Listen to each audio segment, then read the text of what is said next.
Nono ano. Bom, então vamos agora para a nossa aula de biologia.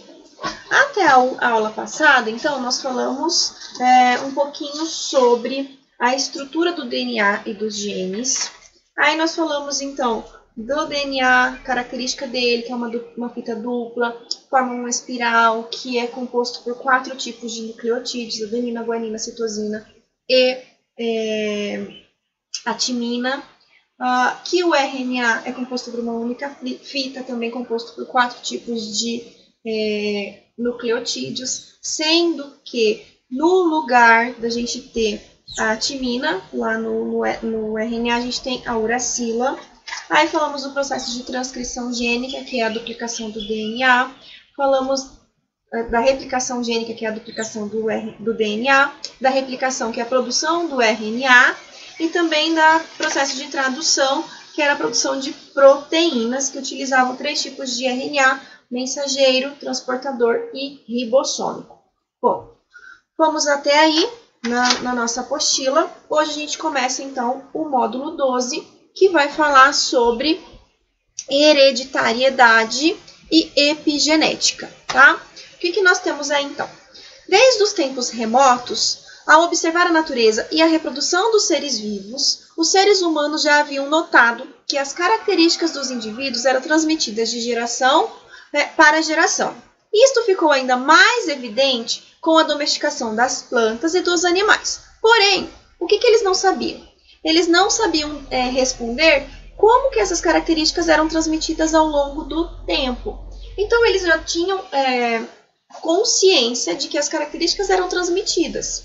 Só que eles não sabiam como nem porquê. Eles não conseguiam explicar essa transmissão. Porque eles não tinham ainda conhecimento da genética propriamente dita, né? Aí, lá na Grécia Antiga, o filósofo grego Hipócrates propôs a teoria da pangênese. O que ele dizia com essa teoria? Sugerindo, então, que cada órgão do corpo humano paterno produzia gêmulas, tá? Que é o material genético hereditário, que seria transmitido aos descendentes. Outro filósofo grego que propôs uma teoria sobre hereditariedade foi o Aristóteles. Para ele, os pais e as mães eram responsáveis pela liberação do material genético para as novas gerações por meio de uma mistura de sangue. O sêmen dos homens, que seria um tipo de sangue purificado, então ele considerava assim, tá? E o sangue menstrual das mulheres se misturaria e passaria para os seus descendentes.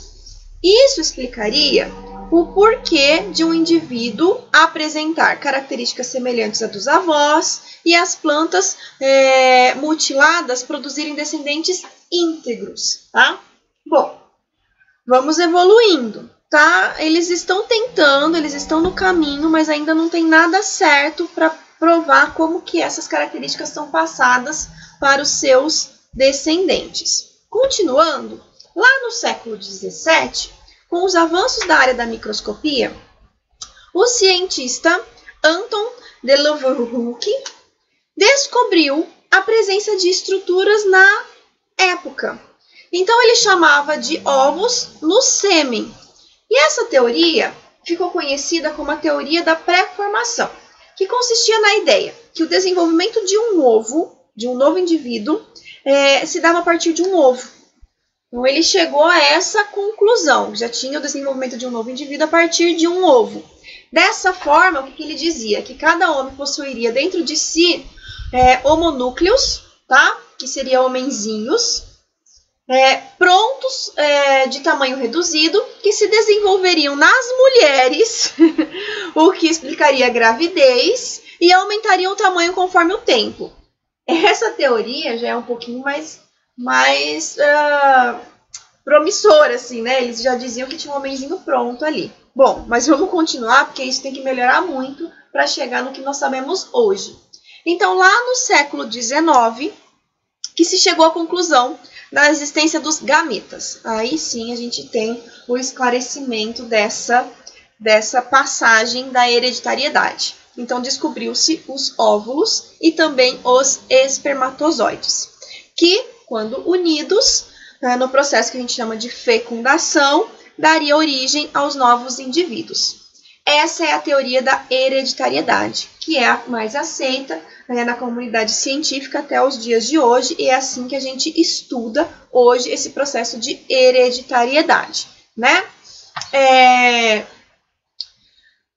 Quem conseguiu depois trabalhar muito bem essa história de hereditariedade foi Mendel, Gregor Mendel, tá?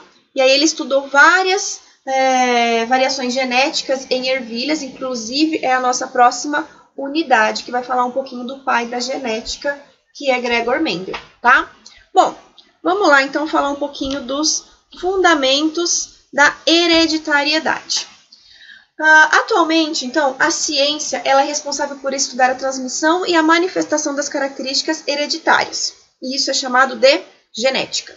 Então, hoje a gente consegue mapear todo o seu genoma e saber quais são os genes que você tem e o que esses genes podem causar no futuro. Por exemplo, se você tem um marcador genético que determina que você vai ter um tipo de doença que o seu pai teve, ele já pode ser diagnosticado antes, tá? Porque a gente já tem essas características de mapeamento genético. Se seu pai tem calvície, você já tem o gene que determina que você também será calvo, tá? E esses genes, eles são transmitidos ao longo das gerações. A partir da década de 1940, então com o avanço dessa ciência chamada genética, foram realizadas então novas descobertas acerca do material genético, como a identificação da molécula de DNA e a criação de um modelo de dupla hélice e a descoberta também do nosso código genético, que é aquilo que a gente já viu lá atrás, que é aquele código com as trincas dos nucleotídeos, tá? E aí, o que a gente tem? Ao estudar a genética, alguns termos aparecem com frequência e são extremamente importantes para que a gente consiga compreender os fundamentos da hereditariedade, tá? Eu já até pedi para vocês um vocabulário anteriormente, que vocês já pesquisaram algumas dessas palavras, mas vamos só relembrar o que é cada uma delas. Começamos então pela fecundação cruzada. O que é a fecundação cruzada, então? Combinação de gametas. Combinação do gameta feminino com o gameta masculino. E essa fecundação vai dar origem a novos indivíduos. Indivíduos que têm características paternas, indivíduos que têm características maternas. Por quê? Os gametas eles têm a metade do número do cromossomo de um indivíduo adulto. Quando juntos dois gametas, então a gente tem um indivíduo com o número total de cromossomos e com as características tanto de um quanto de outro. Por isso que você não é idêntico ao seu pai e você também não é idêntico à sua mãe. Mas você tem características do seu pai e você tem características da sua mãe. Ok? Autofecundação. O que ocorre? O que é autofecundação? Ocorre quando os gametas masculinos e femininos são produzidos dentro de um mesmo indivíduo. Então, são os indivíduos que a gente chama de monóicos ou que a gente chama de hermafroditas, tá? São indivíduos que têm os dois aparelhos reprodutores dentro de um corpo só. Isso acontece bastante com algumas verminoses e algumas plantas, tá? A tênia, por exemplo, que é uma verminose que provoca teníase, ou também conhecida como solitária, ela é um ser hermafrodita. Ela faz autofecundação. Ela consegue produzir gametas femininos e masculinos, se autofecunda e produz os seus descendentes, tá? Aí não tem muita variabilidade genética, mas é um tipo de reprodução existente. As plantas, no geral, conseguem fazer autofecundação, mas graças à ajuda dos polinizadores, elas estão sempre fazendo fecundação cruzada, tá? Os cromossomos. O que são os cromossomos, então? Os cromossomos é o que está dentro do núcleo das células eucarióticas, tá? Então, lá nas células eucarióticas, a gente tem uma membrana carioteca, que dá origem ao núcleo e vai guardar todo o nosso DNA. O DNA está associado a alguns tipos de proteínas que a gente chama de histonas, tá? Então, o conjunto de histona mais o DNA resultam em uma substância que a gente chama de cromatina. A cromatina está organizada em fragmentos que a gente chama de cromossomos, tá? Então, logo, um cromossomo é uma estrutura celular constituída por histonas mais DNA. Então, aqui, ó, essa bolinha que vocês têm aqui, ó, essa bolinha que você tem aqui é uma histona. E todo esse filamento que vocês têm aqui é o nosso DNA. Então, a junção de histonas com o DNA vai dar origem ao que a gente chama de cromossomos, tá? Cada espécie tem um número típico de cromossomos. Nós, seres humanos, dentro de cada uma das nossas células, existem 46 cromossomos. 23 cromossomos veio lá do gameta masculino, dentro do espermatozoide, que tinha 23, e 23 veio lá do ovócito, que estava lá dentro da mãe. Quando ocorreu a fecundação do ovócito com o espermatozoide, formou um ovo com 46 cromossomos. E esse ovo vai se dividindo para dar origem ao embrião. Com cada célula tendo 46 cromossomos dentro de seus núcleos, tá? Bom, agora vamos diferenciar uma coisa que é bastante importante. Nós temos dois tipos celulares. Nós temos células haploides e nós temos células diploides. O que são as células haploides? São aquelas que apresentam apenas um conjunto cromossômico, tá? Que não ocorrem aos pares. Quem que são, então, essas células que têm só metade dos cromossomos? Os gametas. Os gametas são células haploides, tá? Então, aqui, ó, por que ele é haploide? Porque um espermatozoide tem 23 cromossomos. E um óvulo também tem 23 cromossomos. Para quando os dois se juntarem, eles darem origem a um ovo com 46 cromossomos. Então, eu falo que os meus gametas são N, porque eles são haploides, e as minhas células autossômicas são 2N, porque elas são diploides. Olha só, então. Os gametas apresentam 23 cromossomos, então são considerados células haploides. E todo o conjunto das nossas células, do nosso corpo, tirando os gametas, são todas diploides, ou seja, os cromossomos estão aos pares. Por quê? 23 vem da mãe, 23 vem do pai, os dois se combinam e formam 46, ok?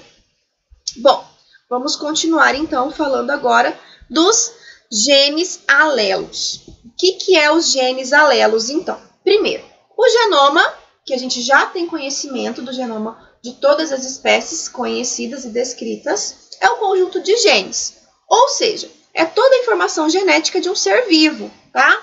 Então, o gene, ele é um segmento de DNA que é responsável pela síntese de proteínas, que a gente já viu atrás no processo de tradução. Os genes alelos, eles estão presentes em um mesmo par de cromossomos homólogos, ou seja, um cromossominho que vem da mãe, um cromossominho que vem do pai, e esses cromossomos são homólogos.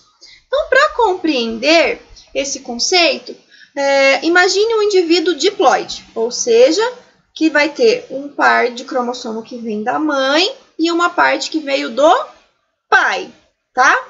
Então, em um cromossomo proveniente da mãe, pode haver um gene azão que determina a característica e no homólogo proveniente do pai pode ser encontrado o gene azinho. Quando os dois se juntam, azão mais o azinho vai determinar a cor do olho. Mas aí pode ser que o gene tenha lá Bzão e Bzão. Aí vai determinar o tipo sanguíneo.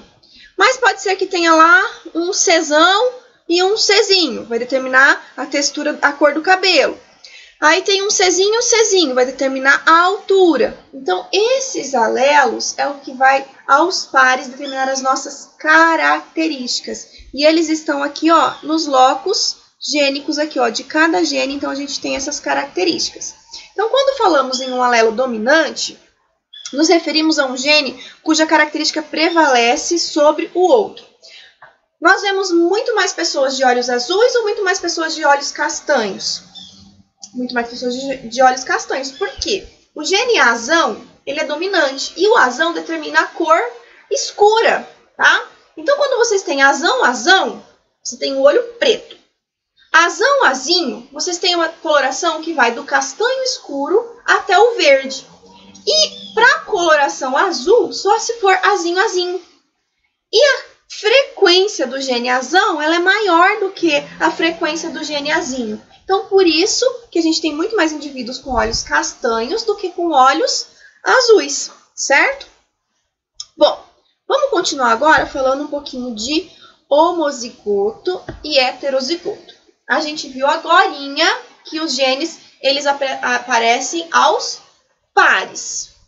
Quando os genes aparecem representados por duas letrinhas iguais, olha aqui, eu tenho azão, azão. Ou quando aparece com duas letrinhas minúsculas iguais, azinho, azinho, nós temos indivíduos homozigotos. Então, o indivíduo que apresenta alelos iguais para determinado gene é homozigoto. Mas, se ele tiver um alelo diferente para determinado gene, ele vai ser heterozigoto. Então, aqui, ó, azão, azinho, ele é heterozigoto. Como assim, ó? Pode ser que a sua mãe, ela tenha olhos azuis. Ou seja, ela tem que ser obrigatoriamente homozigota. Azinho, azinho, tá bom? Mas o seu pai tem olhos castanhos. Então, seu pai vai ser azão, azinho. Olha lá, ele tem, então, o gene azão e tem o gene azinho. Então, ele é um heterozigoto. E aí, quando os dois têm uma relação e vai ter o filho, o pai pode mandar o gene azão e pode mandar o gene azinho. Ou seja, o pai pode produzir um filho que tenha olho castanho, verde, ou pode produzir, junto com essa mãe que eu falei que tem olho azul, uma criança com olhos azuis. Por quê? A mãe só pode mandar o azinho. Então, se o pai mandou o azão, a mãe só vai mandar o azinho. Vai ter uma criança heterozigota. Mas se o pai mandou o azinho, a mãe só pode mandar o azinho, vai ter uma criança homozigota. Então, nesse caso, a criança pode nascer com uma coloração de olhos que vai do castanho ao azul, tá? Quando a gente fala de homozigoto e heterozigoto, essas características são as mais diversas dentro do nosso organismo. Cor da pele, cor do cabelo, textura do cabelo, cor do olho, tamanho dos cílios. Todas as características do nosso corpo tá dentro desses homozigotos ou heterozigotos, que é um gene que vem do pai e um gene que vem da mãe, tá bom? Bom, vamos falar agora então um pouquinho de genótipo e fenótipo. O genótipo é o nosso conjunto de genes. A gente não consegue ver só a partir de mapeamento genético. Já o fenótipo são as características visíveis, é o que a gente consegue observar, tá? Então, o fenótipo é assim, professor, tem o cabelo liso, isso é um fenótipo, uma característica. Prof, tem olho verde, isso é um fenótipo, você tá vendo, tá? Então, toda vez que a gente fala em fenótipos, a gente está falando das características que são expressas pelo genótipo. Porque eu tenho olho verde, porque provavelmente eu sou heterozigota. Eu tenho um azão e eu tenho um azinho que determina a coloração do meu olho, tá? Eu tenho cabelo liso, porque provavelmente eu sou homozigota para cabelo. Eu tenho um gene Bzão e um gene Bzão, porque meu pai tem cabelo liso e minha mãe também tem cabelo liso, tá? Então, isso são o fenótipo. É a expressão do nosso genótipo. E o genótipo é a nossa carga genética, são as características de um indivíduo, tá? Bom, vamos então falar um pouquinho agora de epigenética. Então, conforme a gente tem estudado nas aulas anteriores, a expressão genética, ou seja, a síntese de proteínas a partir de um gene, segue uma ordem. DNA, que produz RNA, e o RNA, que produz proteínas, né? Todas as nossas células somáticas, todas as células do nosso corpo são chamadas somáticas. Só as células gaméticas, que são as células do gameta, que vai ter números diferentes, né? Então, todas as nossas células somáticas, os indivíduos têm o mesmo número de genes e cromossomos. Ou seja, nós, na espécie humana, eu acabei de falar que todos nós temos 46 cromossomos. Alguns deles podem estar desligados, silenciados ou nunca serem expressados em determinados contextos. Apesar de todas as células do corpo terem a mesma sequência de DNA. Por exemplo, um neurônio não expressa hemoglobina, proteína típica do tecido sanguíneo, mas expressa a dopamina. Dessa forma, cada célula expressa um número restrito de genes, os quais são ativados ou não por mecanismos de regulações presentes na célula. Então, todos os nossos genes são importantes, mesmo que alguns não estejam ainda ativados, mas todos eles têm alguma função de expressar alguma característica, tá? Os cientistas observaram que o ambiente é capaz de modificar o comportamento do DNA dos organismos sem envolver mudanças na sequência do DNA. Eles também concluíram que essas alterações na expressão gênica podem ser transmitidas de geração para geração. Então, a área da genética que vai estudar esse controle da expressão do DNA, então, como o DNA se comporta dentro do nosso corpo, é o que a gente chama de epigenética, tá? Então, os cientistas eles observam que o ambiente é capaz de mudar o comportamento do DNA dos organismos sem envolver mudanças na sequência das bases desse DNA. Então, se você tem uma sequência adenina, timina, citosina, guanina, guanina, timina, não vai mudar essa alteração no seu código genético, tá?